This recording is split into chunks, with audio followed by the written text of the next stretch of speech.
Hello everyone, my name is Chandan Singh and welcome to my channel. So guys, मैं आपको इस video के माध्यम से नॉवेल रीडिंग करा रहा हूँ। राइटर है सुधा मूर्ति जी और नॉवेल का नाम है 3000 स्टिचेस। तो गाइस, कल हम यहाँ तक पहुँचे थे कि आई रियलाइज्ड दैट, मुझे एहसास हुआ, रियलाइज हुआ that simply donating money would not bolster there confidence. कि सिर्फ पैसे डोनेट करने से उनका जो कॉन्फिडेंस है वो स्ट्रांग नहीं होगा, बोल्स्टर नहीं होगा, उसको सहारा नहीं मिलेगा, उसको हिम्मत नहीं मिलेगी। और बिल्ड देयर सेल्फ स्टीम, और उनके आत्मसम्मान को सिर्फ पैसा देना ही बिल्ड नहीं कर पाएगा। The best solution I could think of, जो सबसे बेस्ट सोल्यूशन मैं सोच सकती थी या सोच पा रही थी, वो था क्या? टू यूनाइट देम, उन सबको इकट्ठा कर लिया जाए, सारी देवदासियों को यूनाइट कर लिया जाए। ओके, किस चीज की तरफ? टुवर्ड्स अ कॉमन गोल, सबका एकमात्र गोल हो कि भाई आपको ये मिलेगा। By helping them build their own organisation, और कैसे उनको भाई इकट्ठा करेंगे? उनकी मदद करके। मदद करेंगे क्या करने में? बनाने में। बिल्ड क्या बनाने में? देयर ओन ऑर्गेनाइजेशन, उनका खुद का एक ऑर्गेनाइजेशन तैयार करो, खुद का एक तरीके से फॉर्म तैयार करो। अब है कि the state government of Karnataka had many good policies. तो कर्नाटका से ये लोग बिलोंग करते थे, तो वहाँ की जो गवर्नमेंट थी उसके पास बहुत सारे पॉलिसीज थी। यहाँ जो आप हेड देख रहे हो स्टेट ऑफ पोजीशन कहते हैं, तो बहुत सारी पॉलिसीज थी। दैट एनकरेज, यहाँ जो आप दैट देख रहे हो इसे बोलते हैं रिलेटिव प्रोनाउन, यानी कि एडजेक्टिव क्लॉज है ये, तो क्लॉज का इस्तेमाल तो होके रहेगा। तो दैट एनकरेज्ड हाउसिंग, जो हाउसिंग को बढ़ावा देता था। मैरिज स्कीम्स थे, मतलब ये सब स्कीम्स थे जो गवर्नमेंट के पास थे, स्कॉलरशिप्स वगैरह थे। But if we started an association, अगर हम कोई ऐसा ऑर्गेनाइजेशन, कोई ऐसा ग्रुप, एसोसिएशन अगर स्टार्ट करते, और अ यूनियन और a union exclusively for the devadasis, यहां पर कह रहा है कि या तो हम कोई ऐसा एसोसिएशन शुरू करते, इफ लगा है ना, इफ वी स्टार्टेड, अगर हम शुरू कर देते, या कोई हम यूनियन शुरू कर देते, हम एक यूनियन बनाते। एक्सक्लूसिवली, खासकर। एक्सक्लूसिवली एक एडवर्ब, इसका मतलब विशेष रूप से किसके लिए बनाते? और द देवदासी, देवदासियों के लिए अगर हम बनाते, they could address each others problems, तो वो एक दूसरे के प्रॉब्लम को एड्रेस करते, है ना। तो वो कंडीशनल सेंटेंस, अगर हम ऐसा करते तो ये करते। इन टाइम, आगे चलकर, they would become bold and independent, आगे चल के वो बोल्ड हो जाते, वो इंडिपेंडेंट हो जाते, मतलब उनमें हिम्मत आ जाती, वो इंडिपेंडेंट हो जाते, मतलब खुद कुछ करने में सक्षम हो जाते। Learning to organise themselves in the process, learning to organise, ये सीखते हुए कि कैसे ऑर्गेनाइज करें अपने आप को इन द प्रोसेस, इस प्रोसेस में वो बहुत मतलब इंडिपेंडेंट बन जाते। तो ये कंडीशन में कहा गया है कि अगर, कहने का मतलब कि अगर हम ऐसा कोई तैयार कर दे तो ऐसा ऐसा हो जाएगा, इस फीलिंग को कंडीशनल सेकंड में कहा गया। ठीक है। दस, अतः इसलिए, an organisation for the devadasis was formed, ये सब सोच करके कि ऑर्गेनाइजेशन बनाएंगे तो ये वो लोग बोल्ड हो जाएंगे, इंडिपेंडेंट हो जाएंगे, बहुत कुछ सीखेंगे। हमने क्या किया? एक ऑर्गेनाइजेशन को बना दिया, फॉर्म कर दिया। किसके लिए किया? देवदासीज के लिए किया। अब देखिए, I believe that God can not be present everywhere at once. देखिए, अब जैसे ये जो दैट, इस तरह के जब आपको दैट मिलेंगे ना सेंटेंसेस में, तो दैट क्या करता है? आई बिलीव ये सब्जेक्ट है, बिलीव हमारा वर्ब है। अब ये दैट से जो क्लॉज बनता है ना, इसे हम कहते हैं नाउन क्लॉज। दैट एडजेक्टिव का भी काम करता है, एडजेक्टिव क्लॉज में भी कंजंक्शन बनता है, वो रिलेटिव प्रोनाउन रहेगा तब, और यहाँ पर ये नाउन क्लॉज का कंजंक्शन है, तो समझना पड़ता है। आई बिलीव, मैं मानती हूँ, यकीन करती हूँ, that God can not be present everywhere, कि मेरा मानना है कि भगवान हर जगह तो प्रेजेंट नहीं रह सकते हैं एट वंस, तुरंत। एंड इन रिटर्न, रिटर्न में ही sends people to do his work, तो बदले में क्या करते हैं वो, चूंकि नहीं रह सकते हैं, तो लोगों को भेजते हैं काम करने के लिए। ही सेंड्स पीपल, लोगों को भेजते हैं क्या करने के लिए? टू डू हिज वर्क, कि उनका काम वो कर दे। अभय कुमार, अब किसी बंदे का जिक्र हो रहा है, अभय कुमार, ध्यान दीजिएगा। अभय कुमार के यहाँ पे कॉमा है, ठीक है। अब अभय कुमार के बारे में बात कर रहा हूँ, अभय कुमार मेरा सब्जेक्ट है, थोड़ा सा आपको ग्रामर सिखा देता हूँ, ये सब्जेक्ट है। अब इस कॉमा के बाद यहाँ जो ये जुमला है ना, इसको आप अभी ऐसे ही रहने दीजिए। यहाँ देखिए ज्वाइंट, ये वर्ब है, कुछ समझ में आ रहा है? सब्जेक्ट यहाँ है, इसका वर्ब यहाँ है। हाय, क्या जुदाई है। सब्जेक्ट को वर्ब से कितना अलग सा कर दिया, और बीच में क्या डाला है, a kind hearted and idealistic young man from Delhi. ये जो बीच में डाला है ना, ये एक फ्रेज है। और किसी सब्जेक्ट के बगल में कॉमा लगा के जब आप एक फ्रेज लगाते हो ना, उसे बोलते हैं एपोजिशन। ये नाउन फ्रेज है, एपोजिशन का काम कर रहा है। नाउन फ्रेज इन एपोजिशन है। क्या करता है एपोजिशन? इस वाले, ये जो लेफ्ट हैंड साइड में है ना, अभय कुमार, इसके बारे में एक एक्स्ट्रा इन्फॉर्मेशन दे रहा है। देख रहे, इन्फॉर्मेशन देने के लिए कितना सब कुछ हमारे पास। तो कह रहा है कि अभय कुमार, कौन अभय कुमार? वही, अ काइंड हार्टेड, दिल से बहुत ही दयालु है, एंड आइडियलिस्टिक यंग मैन, एकदम आइडियलिस्टिक, क्या बोलते हैं, आदर्शवादी टाइप ऑफ यंग मैन है। कहां से है? फ्रॉम दिल्ली से। उस अभय कुमार ने ज्वाइन किया, ज्वाइंड अस, हमें ज्वाइन किया अनएक्सपेक्टेडली, हमने सोचा भी नहीं था, unexpectedly join. He wanted to work with me, वो चाहता था काम करना मेरे साथ। And so I decided to give him the toughest job, इसलिए मैंने डिसाइड किया उसे देने के लिए सबसे toughest job. Grammar point of view से आप देखिए, देखिए वांटेड टू वर्क, वांटेड के बाद यहाँ इन्फिनेटिव है, डिसाइडेड के बाद यहाँ इन्फिनेटिव है, तो इन शब्दों के बाद इन्फिनेटिव आता है, इसको याद रखिए, वांटेड टू, डिसाइडेड टू, ऐसे। अच्छा जी, तो मैंने सोचा ठीक है, वो मुझे ज्वाइन करेगा, मैं उसे सबसे टफेस्ट जॉब दूंगी। In order to test his passion, in order to का मतलब होता है ये करने के लिए, क्या करने के लिए? उसके पैशन को टेस्ट करने के लिए, जांचने के लिए कि क्या वाकई वो पैशनेट है, क्या वो वाकई करना चाहता है, किस चीज के लिए पैशन है वो, और सोशल वर्क, समाज सुधार का जो काम है। आई टोल्ड अभय, मैंने अभय से कहा, if you work with me, if you work with the devadasis, अगर तुम देवदासियों के साथ काम करो फॉर 8 months एंड सर्वाइव, तुम 8 महीने काम करो और तुम सर्वाइव कर जाओ, झेल लो, comma, I will think about absorbing you into the project full time. Absorb का मतलब यहां पर है कि पूरी तरह रख लेना। वैसे तो एब्जॉर्ब होता है, मैंने उसको ये एब्जॉर्ब किया वो, बट एब्जॉर्ब का मतलब कि पूरी तरह से आपको रख लिया जाएगा। तो देखिए कंडीशनल सेंटेंस देखिए ना, if you work with the devadasi, ये प्रेजेंट इंडेफिनिट के अंदर है, तो कंडीशन कहां जा रहा है? फ्यूचर की तरफ जा रहा है, यानी कि ये कंडीशनल फर्स्ट है कि अगर तुम काम करोगे देवदासियों के लिए 8 महीनों के लिए और सर्वाइव कर जाओगे, आई विल थिंक, मैं सोचूंगी, अबाउट एब्जॉर्बिंग यू। अबाउट देखो यहाँ पर प्रेपोजिशन है ना, और प्रेपोजिशन के बाद हमेशा जेरंड आता है, एब्जॉर्बिंग क्या है? एक जेरंड है। ये सब आपको ग्रामर सीखने को मिलता है, ठीक है। Into the project full time, project में आपको डालूंगी फुल टाइम के लिए। एज प्रॉमिस्ड, अभी देखो ये छोटे छोटे फ्रेज देखो, एज प्रॉमिस्ड का मतलब क्या है? जैसा प्रॉमिस किया गया था। अब कितना छोटा कर दिया ना इसको, अगर मैं इसको पूरा बड़ा करूं तो मैं बोलूंगा एज इट वॉज प्रॉमिस्ड, इसको मैंने छोटा किया, क्या कर दिया? एज प्रॉमिस्ड, ठीक है। तो एज प्रॉमिस्ड, जैसा कि प्रॉमिस किया गया था, या किया था कि ही डिड नॉट, जैसा प्रॉमिस किया था कि 6 महीने तक, सॉरी 8 महीने तक वो चला जाएगा, देवदासियों के साथ काम करेगा, तो he did not show up for 8 months। देखिए शो अप को मैंने हाईलाइट किया है। शो अप का मतलब होता है कि कोई अगर अचानक आपको दिख गया, नजर आ गया, तो शो अप कहते हैं, यू नो। या कभी किसी को पार्टी में आना था और बहुत देर से आया, जल्दी आया, तो आप कह सकते हैं कि वो दिखा मुझे, you know, he showed up in the party. तो he did not show up for 8 months, 8 महीनों तक वो दिखा ही नहीं। एंड देन वन डे, और फिर एक दिन, ही कॉन्फिडेंटली स्ट्रोल्ड इनटू माय ऑफिस, और एक कॉन्फिडेंस के साथ वो टहलता हुआ मेरे ऑफिस में आया, स्ट्रॉल करता हुआ। देखो strolled into my office, stroll verb है, उस वर्ब में ही देखो इनटू माय ऑफिस का मतलब क्या हो गया कि टहलकर, चलता हुआ आराम आराम से मेरे ऑफिस में वो दाखिल हुआ। अब है कि अ लिटिल थिनर, थोड़ा पतला था, but greening from year to year, कितना प्यारा ईडियम है ये। Green from year to year का मतलब होता है, ग्रीन का मतलब होता है मुस्कुराना, ओके। मतलब थोड़ा से दांत दिखा सकते हैं ऐसे दिखाए।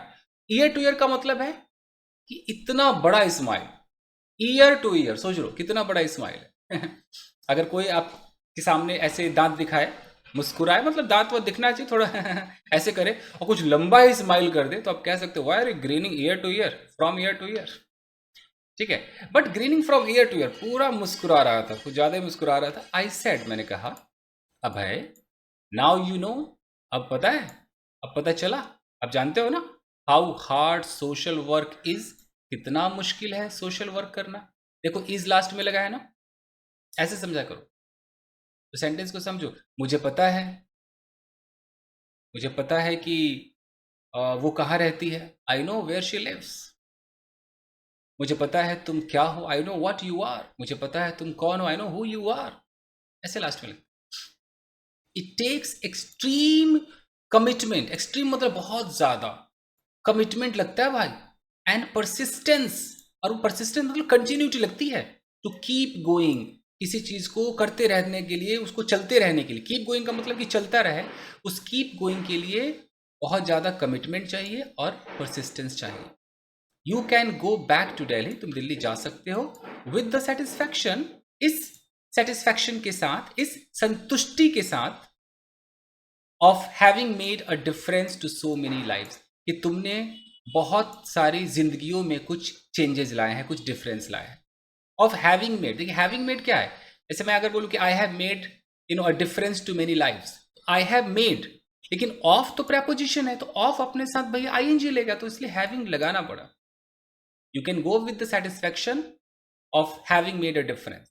आप स्पोकन इंग्लिश में ऐसे यूज कर सकते हैं कि you can go with the satisfaction of having completed your task.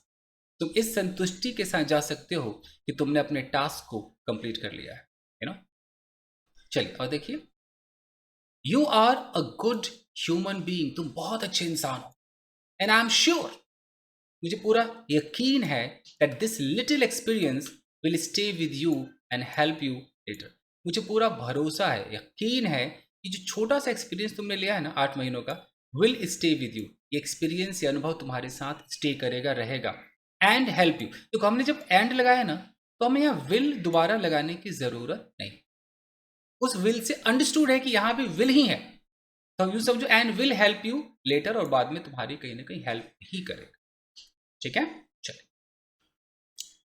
he smiled, वो मुस्कुराया, and replied in impeccable Canada. यानी कनाडा, कुछ कनाडा लैंग्वेज में बोला होगा, इम्पैकेबल का मतलब होता है ना कि एकदम फ्लॉलेसली, मतलब कोई चीज में कोई त्रुटि ना हो, कमी ना हो, बोलते इम्पैकेबल। जैसे आपकी इंग्लिश बहुत अच्छी है, मैं कह सकता हूँ योर इंग्लिश इज इम्पैकेबल, जरा सा भी दाग नहीं है, कमाल है, impeccable.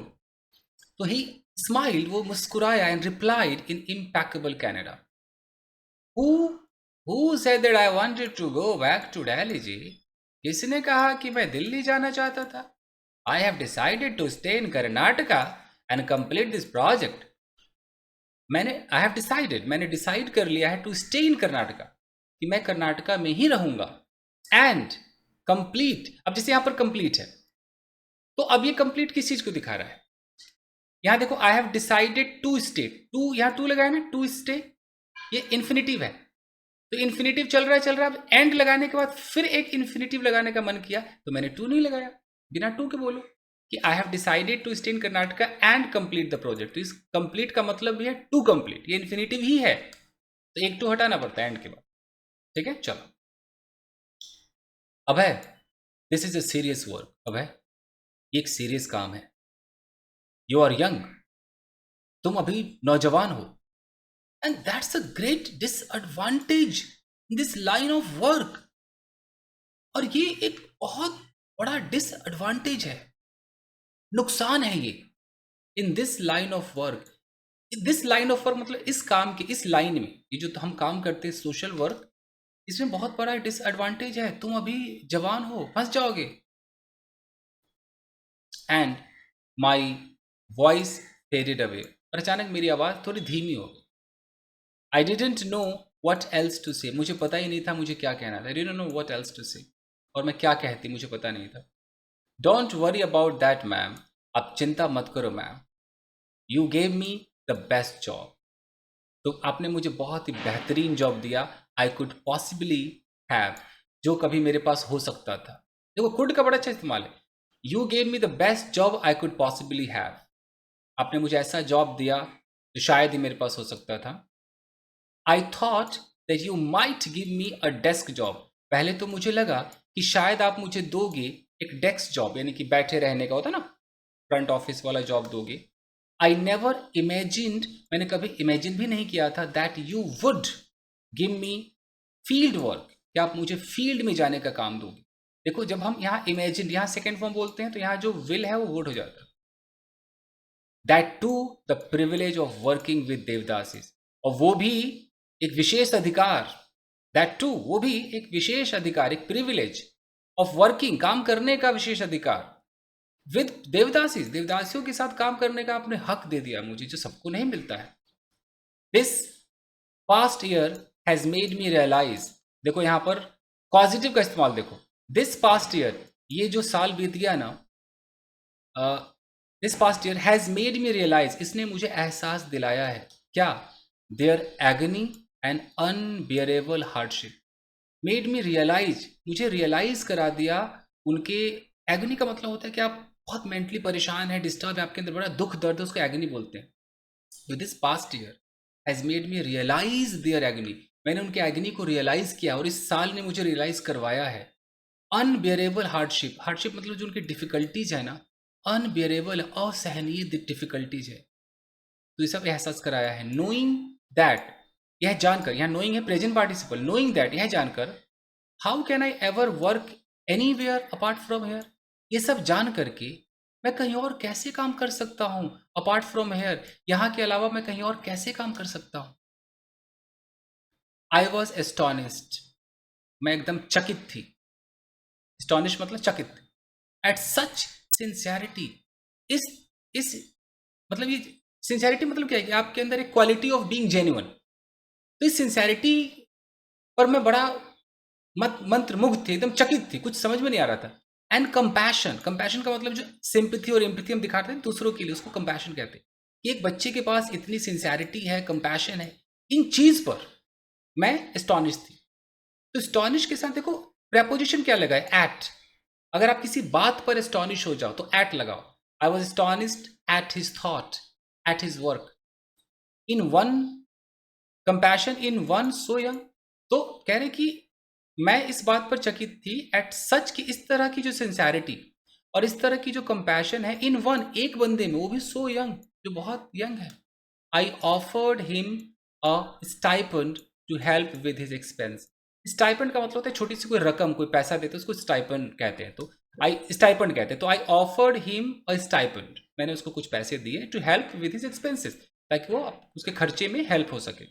But he stopped me with a show of his hand, लेकिन उसने मुझे रोक दिया, with a show of his hand, देखो कितना प्यारा फ्रेज लगाया है, हाथ के इशारे से, हाथ को शो करते हुए उसने मुझे रोक दिया। I don't need that much, मुझे इतना नहीं चाहिए। आई ऑलरेडी हैव स्कूटर, मेरे पास पहले से एक स्कूटर है, and a few sets of cloth, और कुछ जोड़ी कपड़े भी तो है ना। I just need 2 meals a day, मुझे तो दिन के बस, मुझे 2 वक्त की रोटी चाहिए, 2 meals a day, a roof over my head, अपने छत पर, मतलब अपने सर पर मुझे छत चाहिए, छत पर सर नहीं, मुझे अपने सर पर एक छत चाहिए, and a little money for petrol, और पेट्रोल के लिए थोड़े से पैसे चाहिए, दैट्स इट, बस इतना ही चाहिए ना मुझे। आई गेज्ड एट हिम, मैंने उसको ऐसे घूर कर देखा, you know, gazed at him fondly, जैसे ऐसे घूरा, जैसे ऐसे देखा, जैसे फॉन्डली, कि मुझे उसे लगाव हो गया, फॉन्डली देखा, एंड न्यू, और मुझे पता था that I was seeing a man, मैं एक ऐसे व्यक्ति को देख रही थी, हु हैड फाउंड हिज, बाकी हम कल देखेंगे। तो थैंक यू वेरी मच, आप, आई होप कि आप इसको एंजॉय कर रहे होंगे। इन शब्दों पर भी ध्यान दीजिएगा। जैसे शो अप का मतलब अचानक कोई दिख गया, ही showed up at the party, grinning from year to year, कुछ ज़्यादा ही मुस्कुरा रहा था, he was grinning from year to year. Persistence मतलब कंटिन्यूटी, कि तुम्हारी परसिस्टेंस जो है ना अंग्रेजी में, वो एक दिन तुम्हें अच्छा बनाएगी। Your persistence in learning English can make you fluent. Impeccable का मतलब है जिसमें कोई त्रुटि ना हो, त्रुटिहीन है, your performance was impeccable. Voice faded away, अगर आपकी आवाज़ धीरे धीरे से दब सी गई, she was speaking and suddenly her voice faded away. उसके बाद प्रिविलेज, विशेष अधिकार, कि मुझे, I have this privilege to talk to anyone, है ना। एगनी, मन में जो प्रॉब्लम्स है उसको एगनी बोलते हैं। हार्डशिप, जो डिफिकल्टीज है, हार्डशिप। एस्टॉनिश, चकित। सिंसियरिटी, आपके अंदर जो वो एक सच्चाई, अच्छाई, ऑनेस्टी, सिंसियरिटी है। कंपैशन मतलब दूसरों के लिए आपके मन में जो दया भावना है, वो कंपैशन है। स्टाइपेंड का मतलब होता है कुछ पैसे, वजीफा। तो बस मिलते हैं अगले एपिसोड में। Thank you very much everybody, video को लाइक कीजिएगा।